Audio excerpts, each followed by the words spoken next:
各位观众，大家好，很高兴又和大家在新一期的留学生节目中见面了。我是主持人井耳，英文名是 Michael。本期我采访了一位美国本科大2的学生，他是一个正正宗宗的美国人，而且是个白人。从小呢是在美国纽约州靠近就是在普林斯顿大学旁边的一个小镇长大的。那么他现在在另外一个州的大学学习社会学的一个专业。也在自己也在外面做一些实习和社会的志愿者所以我想请他来聊一聊关于美国的高中生呢是怎么样申请大学的，那做哪些准备也让他谈一谈申请大学到底是一个对他来讲是一个怎么样的一个系统性的工程，他认为申请中他遇到过什么我聊了很多很多非常具体的话题。那么我想呢，因为我这个留学生做了也很多期了，很多时候话题比较宽泛，请一些嘉宾聊一聊他们自己的故事，也请一些嘉宾，也有可能是一个在全世界满世界跑的一个游学的人请他们讲故事。那么这一次呢，我想来一点技术性的东西也给大家，给那些真正在美国想要申请，或者是小孩子的父母，他们真的想要申请，我想给他们提供一些非常有价值的信息，所以我请了他作为一个采访。那么当然我的英语不是很好，我全程都是用英语跟他采访。那么当然如果观众觉得我英语不好的话呢，请大家就凑合着听吧但是我希望还是可以给大家有一个非常好的一个有价值的信息。我想简单介绍一下他到底是这个采访中到底跟他采访些什么内容他是怎么回答的。首先我就采访了他关于申请美国高中生申请大学这个时间点的问题，我就问他到底什么时候开始申请是比较合理的，或者他觉得是比较好的。那么他给我的反馈呢，就是要从美国高2的暑假就要开始积极准备了前面可以稍微放松一下或怎么样，但是如果你要申请好学校的话，高2暑假开始准备，那这就和中国高考有点像了。中国也是高2那个暑假差不多就开始准备了。那么整个高3对于美国学生来说是异常的繁忙甚至可以说有的时候都有，我觉得采访下来都觉得他比中国的高3学生还要繁忙。虽然大家都知道中国高考是那么多人过独木桥，但是美国的学生呢，他比中国难在哪里？所以说你成绩好就是那种有学科的这种硬性的考试的成绩好，并不能确保你被好大学录取。那你成绩不好，你是肯定不能被录取就有点像类似于这种关系在里面，所以这就是很难了他跟我说，他高2的时候呢，去参加了很多社会的实践包括去一些夏令营给学生上课，给一些小孩子上课包括还有很多参加了一些人类学的一些项目作为一个被研究的对象，非常有意思。那么从这一点上，我就引申，我就问他当然参加那么多项目，那么还要涉及到准备，那么准备要注意些什么呢？那他就说，其实呢还有写文书也很关键，因为申请的时候要给那个招生官看看你是什么样的人，要通过文书来给他看。他认为他这个点子我觉得非常的有价值。他说文书一定要写非常特别的东西就是最好是写你异于常人的东西，而且最好是别人都想不着的事情。所以他就说这样写就比较好那我也很震惊，我还以为呢，本来我的感觉就是文书就写一个你优秀的东西，体现你能力的东西但是他现在呢给了我一个新的 idea， 就是文书要写一些不一样的东西，写一些别人不会写的东西那么还有一点呢，他就提到了是在美国成绩非常重要很多美国的人家庭特别是一些美国 upper class， 也就是说在美国他认为呢，美国一些好的大学呢，还是以那个 upper class， 就是高层阶级的人更容易被好大学录取。那就是因为他们读书有资源他们出去到课外去补习他自己也是曾经在高3的时候到课外去补习那些考试那就大家肯定没有想到，美国学生居然也是那么的用功学习他还是要到那个学校以外的地方去参加补习课的还有一点呢，他也跟我说是关于面试的时候就是一些比较具体的话题，比如说我问他面试的时候能不能跟面试官直接问奖学金的事情，因为奖学金对美国上大学是非常重要的他就说呢，还是不能问为什么呢？因为美国所有的奖学金全都是招生官是自动考虑，他不会说你不问他就不给，对不对？还有一个呢，就是我问他公立大学和私立大学到底是什么大学比较好他认为呢，私立大学他认为是比较好，因为为什么？因为私立大学对全美的人或者全世界的人学费都是收一样的，那公立大学对本州的人是收的很少，对外州的人呢收的很多。那么还有呢，他认为私立大学那种 need base 就是按需求给的奖学金是可能会给的多比公立大学要多因为奖学金分两种嘛，一种是 need base， 一种是 merit base 一种是看你成绩他给你奖学金，还有一种说你看你需求，你真的家里困难他给你奖学金这两种然后我就问他择校的问题我说到底你怎么样去挑选你的学校他就说呢，你必须要去参观这点就是跟中国还不太一样中国你这个报之前去都没去过，就是看名字就报了某某财经报了，因为可能什么金融大学觉得可能可以赚钱。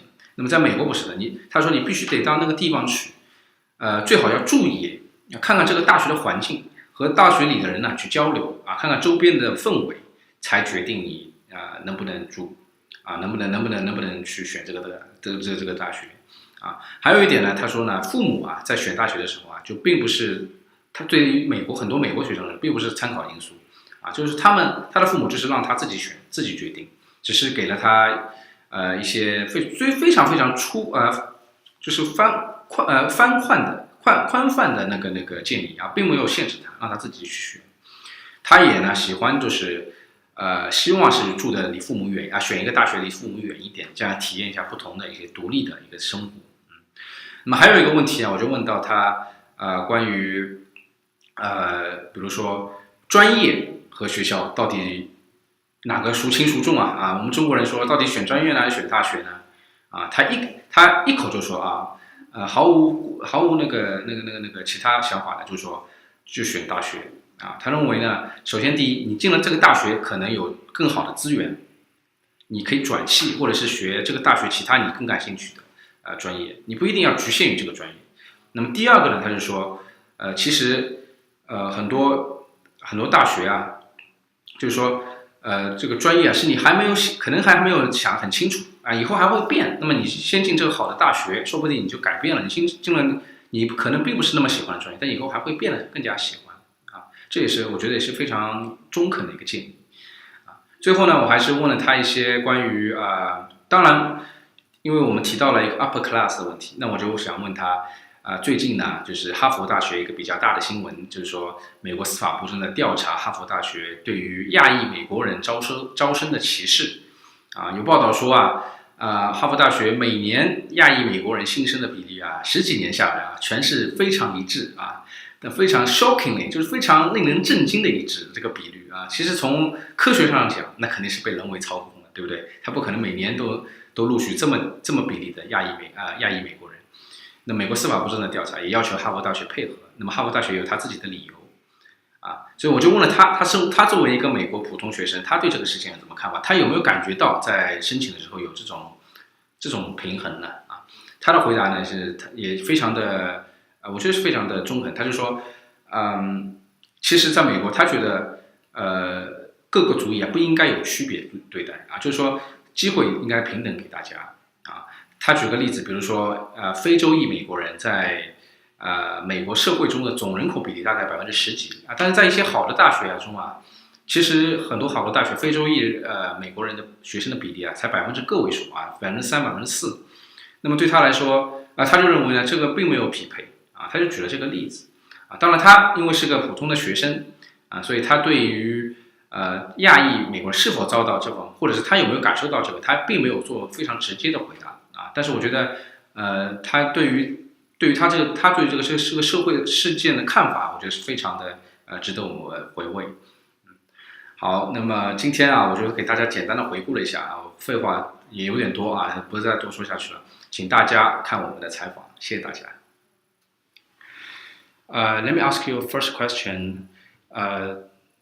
You are a third year student or second year? I'm a sophomore. Sophomore. So you have, I think you have enough experience in terms of the application of university. can you introduce a little bit and how you prepare for your application? So for applying to university, I started preparing, I guess, when I was a first year in high school, I made sure to be doing lots of volunteer hours and going to clubs because I knew that colleges like to see that you were in the same club for 4 years. I did it for other reasons than that, like I liked the clubs too. But I started actually preparing probably either late sophomore or early junior year. I went on lots of visits to colleges. I made sure to tour. I made sure I knew all the prices of all the applications. And then the summer before senior year, I really started writing all my essays. And my mom's actually a professional essayist, so she helped edit my papers. And I made sure I took a class for the SAT, and I ended up doing okay. And I just made sure, especially my junior year, to work really hard in school and to stay in my extracurriculars because I know that that's really important. Okay. So yeah. So when do you think you should the future, the potential, the prospective applicants should begin their preparations? At what year in their high school should be the best year? So to start preparing applications, I would just say summer into senior year. Okay. Would be the best. So you mentioned your mother is she can help you with your essays. Yeah. So for other students, they don't have such editor mother. How they can edit? Like, do you have any suggestions for them to how they enhance their essays and improve their essays? So it really depends on the amount they're willing to spend on their application. So a lot of people, like my mother, edit essays for pretty low cost, and they'll work with students. Some people can just go to their writing teachers in school, in their high school, and get everything edited. They can just have multiple eyes see it. They can have peers see it. They can have their school counselor see it. And the best thing to recommend, I would just pick a really creative, unique topic. Oh, speaking of a unique topic, so you think that the topic should be very strange? Like no one ever used those kind of topics? Those generally end up doing the best in college admissions. Oh, really? Yeah. So mine was very weird. Oh, can you talk about it a little bit? So mine was a third-person ethnography study, basically as if someone had found me as a species, and I basically describe this would be this anthropologist described how unique this new species was. So I basically talked myself up in a way that didn't seem like it was bragging at all. So people really like that interesting perspective, and just a different take on things and stuff like that. Okay, that sounds very kind of. There are not so many people who can experience the same stuff like you. Yeah. So you said that always pick one experience or one or several experiences that no one very very rare, right? That's the good idea for essay. So you also mentioned the club activities and volunteers in your high school. Mm-hmm. So do you think what kind of volunteers are the most important volunteer? I mean, you can help the community, you can teach kids, you can do what kind of stuff you think will be the best, will impress the admission officer the most? Well, I believe that volunteer work should be what's meaningful to you, and you shouldn't really worry about that kind of stuff. I didn't put volunteer work on my actual application. I put it through National Honor Society, and most of my hours came from I worked at a camp without getting paid one summer, where I basically taught theater, and I was kind of like a counselor, except I didn't get paid, and that was my practice summer. So that was where the bulk of my hours came from. So I just say something that's meaningful to you is the most important.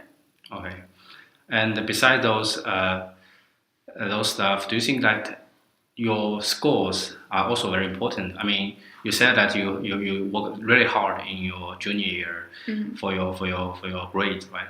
And besides the grades, do you think, and of course SAT, and do you think there's other exams or other things can prove your ability? So I personally don't believe that tests prove ability because there's lots of statistics that show that like upper class white kids tend to do best on them, and like we know that they're not the smartest. So basically, I took a class, but not everyone has the resources to take it for the SAT. I ended up doing okay on the SAT. I retook the ACT, and I did study for it all, and I did way better. And I think that probably helped me get in, but I know a lot of schools don't care about it. Some care about it a lot, so I think it just depends.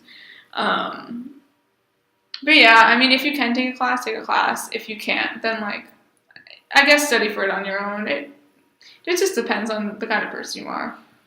So in your junior year, do you think, in your senior year, the last year of high school, have you found that lots of students, lots of your peers, they attend classes outside the school to prepare their SAT and ACT? Yeah, so a lot of people in my district were very intense with school. Okay. Very, very competitive school district. And lots of people took private lessons, like for SAT prep. They would like go 3 days a week. They would like study. They would do practice tests every single day. So yeah, there was lots of preparation in my school for it. And some people didn't even take it. So it was a big range. Okay. Yeah. So my next question about, you also mentioned you attend several tours to those target universities before you apply. So how, like during the tour, what kind of stuff you are looking for, and what kind of conversations you had with those with those counterparts of the schools? Do you think what stuff are the most important for the application? So most important when going on tours was the like how much I could see myself being friends with the people that were at the school.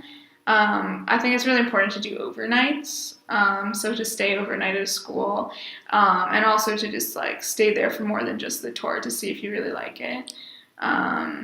So yeah, I looked for people who were similar to me, who I feel like I could see myself being friends with, and that's why I ended up here. Okay, and also, yeah, you mentioned you have to like this university before you apply. So do you think that there's any chance that for an applicant that he might feel regret after 1 year or after several months when he really got accepted, he really entered the university? Do you think it might happen? Or have you found lots of your friends, like they said, oh, I so regret, I should have chosen that one instead of this one? Yeah, so there's definitely regret because it's hard to get a full view from just one tour or like one overnight. Some people can't even do that. Right. Yeah, some people, like I know people that don't like it here because like say they're not a science major and they feel like STEM is the big focus here, which is understandable. But they can always transfer. I don't know. I just feel like the more you visit, the more you'll be able to be sure that that's the school you want. But not everyone can visit all the time because it's far away from their house. Okay.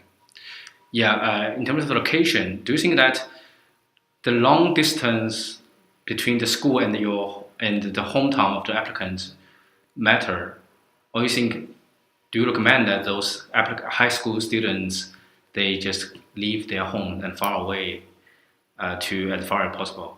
Or you recommend that they stay close to their home, like they choose the best university close to Yeah, so I'm from New Jersey, which is an 8-hour drive away from Case Western. Mm-hmm. I recommend that people don't look at location at all as a deciding factor.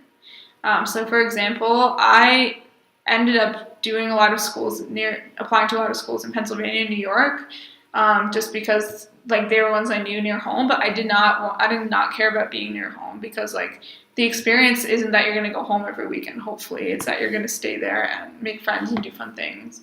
And then when I end up here, I'm glad because it's like a good distance from home. And it doesn't matter like if you're near home or not. Like I guess for some people, if they go home on the weekends, then it matters for them. But as long as your parents are okay with it, I think going anywhere that you want to go just is the perfect way to do it. do you think that location matters for the future job search?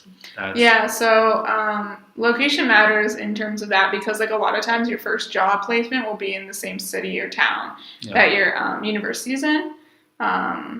It doesn't have to be though, like it's up to you. So for example, a company in Texas, they're not very familiar with the top university in Ohio, maybe. I'm not sure, maybe. So do you think if you really want to work in the future in Texas, you should choose to study close to Texas? Or you think that's no matter? I think it depends on the field, so I don't think it really matters for most fields. I think like certain fields like business, I believe it matters what school you go to, same for law. But I think like I'm going to be a social worker. So for my field and for like any nursing or doctors, like it doesn't matter what school you go to. But I don't think that like proximity to somewhere will have a big difference in whether or not you get the job. Okay. And also, I remember you mentioned that the upper class, they always get the best resources and they are not very smart. Maybe they are not as smart. They're smarter than other class, but they can get, they have more chance to be enrolled in a top university.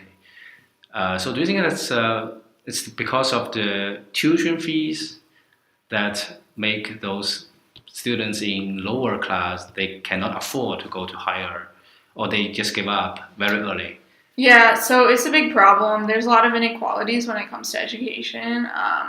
Specifically, it starts very young. I work with kids in disadvantaged communities in Cleveland. And the very young kids, like a lot of like the lower class students, they can't afford like tutoring or anything. A lot of times their parents are working like multiple shifts at a time to cover food and rent. And so they don't get as much attention at home, usually, not all the time. And so they end up like having to take care of their little sibling and they end up not being able to do their homework. Or it starts like that in a cycle where it's upper class kids, their parents give them so much attention all the time. And they have the sources to get this special training that the lower class students aren't able to get. And so it leads to them being able to get into most schools. So like a way that like people think is a solution is affirmative action, but there's problems with it and there's good things to it. So, and speaking of the tuition fees, I think I will ask you about the scholarship. So do you think like scholarship is very important for every student when they decide which university to attend, they always consider the scholarship factor. So when you apply, do you think scholarship is that important?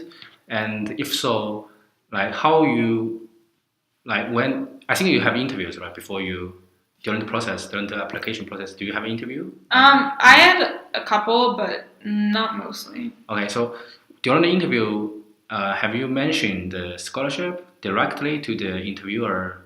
Like, do you have such kind of in scholarship because I really need that? Did you mention that, or you think you just don't mention? That would be better. I wouldn't mention it personally myself, because I feel like it's not really the place. You can always find things online, but also there's always financial aid, like need-based aid instead of scholarships. So that's what I get. And without it, I wouldn't be able to go here. So I think everyone should definitely apply for both like merit-based and need-based because they might get one or the other, neither or both. Okay. Yeah, that sounds reasonable. So just try to apply for both of the need-based and merit-based. And also my next question about, you said that, my last question is, have you read the recent news about Harvard University? It's kind of scandal, but it's not, it didn't happen, it's not for sure, but I think the Department of Justice in the US is investigating Harvard University in terms of its reported discrimination during the application process towards Asian America. So their acceptance rate of Asian Americans are very stable, shockingly stable every year for like more than 20 years.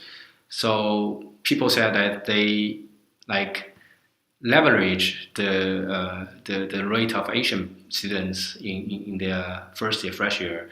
So do you think that's really it is really a problem here in the U.S.? And also Harvard has I think it's not a very good history. They are like discrimination towards Jewish people or something like that. So do you think it's in the history of the U.S.? Do you think it's a kind of it's an issue in the history of the U.S.? And yeah, I mean, my question is about the recent news. So did you feel the kind of imbalance like when you applied? I mean, yeah.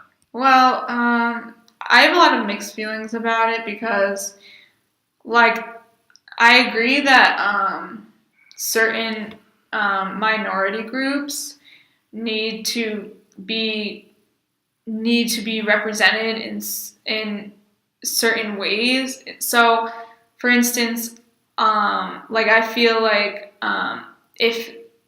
for instance, there's 14% of America is African American. So I believe that at least 14% of universities should be African American. But that's not the case here. It's 4%. So similarly with Asian Americans, I feel like it would make sense to do at least the number that's in America. I don't know what the percentage of America is, but You mean Asian American? Yeah. I'm not quite sure, but I think it's the fifth or fourth largest population, because it include all the Asian people. It include Japanese, Korean, Vietnam, Chinese, all the Asian. So I think its population is quite large. Yeah, so I think they should be equally represented in universities the same way that other minorities are. But I don't think it should be like super strict. Like I don't think it should be like exactly this amount of people, exactly that amount of people. Mm-hmm. But I do know the Ivy Leagues have issues with that. Like I've had friends that like one of them was an ethnic minority and one was Asian, which is the model minority. And the minority has gotten in even when they had much less like qualifications than the Asian American. So I don't really know. I don't have really a way to propose a solution because I'm not really sure. Yeah. It's just very sticky and messy. Yeah. Okay. So when you choose your Tokyo University, you consider both the private university and public university, or you just focus on private university? So I really preferred a private university because it's the same cost for everyone. It's not different for out-of-state or in-state students. Yeah. So for example, I applied to TCNJ. That was the only public school I applied to. 95% of the school is from New Jersey, which is fine. I just preferred to meet people from all over, so that kind of encourages that. And also, private school actually tends to offer more need-based aid than public school. Public school tends to not offer that much at all, especially if you're in-state. So it would have cost more for me to go to a public in-state school than it would for me to go here. So I personally prefer private schools, but it's up to the person. Okay, yeah. Of course. And what about majors? When you applied, do you think the key issues, like the factor? So when you applied, did you also apply the majors, or you didn't apply the major until you are accepted?